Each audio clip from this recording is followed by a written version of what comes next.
তড়িৎ গতিতে চলছে জুবিন গার্গের মৃত্যু তদন্ত। আজ সিআইডি কার্যালয়ে হাজির ৩ প্রবাসী অসমিয়া।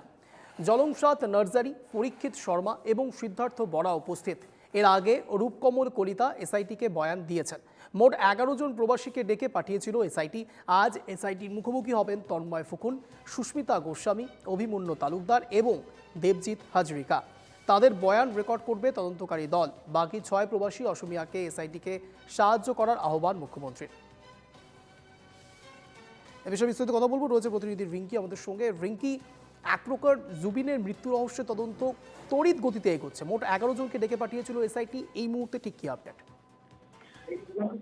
হ্যাঁ অঞ্জন, অসমের সঙ্গীত শিল্পী জুবিন গার্গের রহস্য মৃত্যুর আজ ২০ থেকে ২২ দিন অতিবাহিত হয়েছে এবং ইতিমধ্যেই কিন্তু অসম সরকার প্রচন্ড চাপে রয়েছেন। গোটা অসমবাসী চাইছেন যে সেদিন একটা কথাই জানতে চাইছে যে যেদিন দুর্ঘটনার দিন জুবিন গার্গ, অসমের হৃদস্পন্দন জুবিন গার্গ মারা গেলেন, কিভাবে তার মৃত্যুটা হয়েছিল, সেই দিনের ওই ঘটনার পুঙ্খানুপুঙ্খ বিবরণ কিন্তু গোটা অসমবাসী জানতে চাইছে। এবং ইতিমধ্যে আমাদের হাতে যে তথ্য হাতে এসে পৌঁছেছে যে আজ কিন্তু সকালে সিআইডির কার্যালয়ে উপস্থিত হয়েছে প্রবাসী অসমিয়া ৩ জন। ৩ জনের মধ্যে একজন হচ্ছেন জলংসাদ নার্জারি, পরীক্ষিত শর্মা এবং সিদ্ধার্থ বরা।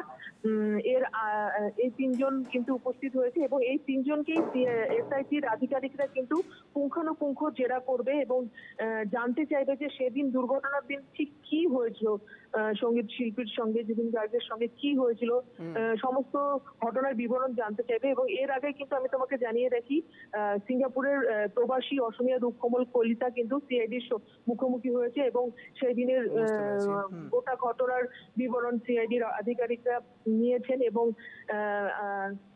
ইতিমধ্যে কিন্তু আরো তন্ময় ফুকন এবং অভিমন্যু তালুকদার, তাদেরকেও কিন্তু এসআইটি থেকে সমন জারি করা হয়েছে। এবং আমি তোমাকে জানিয়ে রাখি, সিআইডির সেদিন ইয়ট পার্টির আয়োজক ছিলেন তন্ময় ফুকন এবং অভিমন্যু তালুকদার, তিনি হচ্ছেন অসম অ্যাসোসিয়েশনের সভাপতি অভিমন্যু তালুকদার। তাদের এই দুজনের কাছ থেকেও কিন্তু পুঙ্খানুপুঙ্খ সেদিনের ঘটনার বিবরণ জানতে চাইছে এসআইটির আধিকারিকরা। কিন্তু এখনো অবধি যেটা জানতে পারছি, তারা এসআইটির সম্মুখীন হয়নি, সিআইডি অফিসে গিয়ে পৌঁছয়নি। আর ইতিমধ্যে তোমাকে আরো একটি তথ্য জানিয়ে রাখি যে কিছুক্ষণ আগেই কিন্তু জুবিন গার্গের স্ত্রী গরিমা শইকিয়া গার্গ কিন্তু ফেসবুক পোস্টে আরো দাবি জানিয়েছেন, পোস্ট করে বলেছেন যে আগামী ১০ দিনের মধ্যে সঙ্গীত শিল্পী জুবিন গার্গের কিভাবে মৃত্যু হয়েছে সে কথা যেন তদন্তে উঠে আসে। আগামী ১০ দিনের মধ্যে সেই তথ্য প্রকাশ হওয়ার দাবি জানিয়েছেন গরিমা শইকিয়া গার্গ। অঞ্জন, অবশ্যই তুমি যেমনটা বলছিলে, অনেক ধন্যবাদ রিঙ্কি সঙ্গে থাকার জন্য।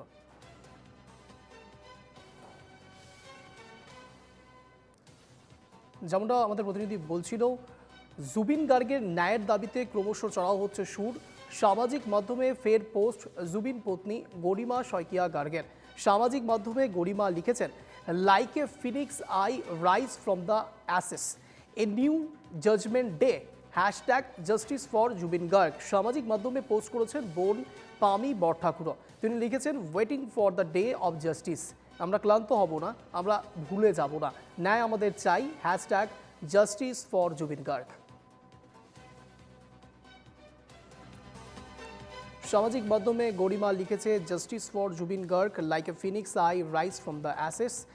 সরাসরি স্পষ্ট ভাষায় একের পর এক জুবিন গার্গের পত্নী গরিমা গার্গ তিনি বুঝিয়ে দিচ্ছেন যে জুবিন গার্গের মৃত্যু রহস্যের তদন্ত দ্রুত গতিতে এগোতেই হবে, জাস্টিস দিতেই হবে প্রাণের শিল্পী জুবিন গার্গকে।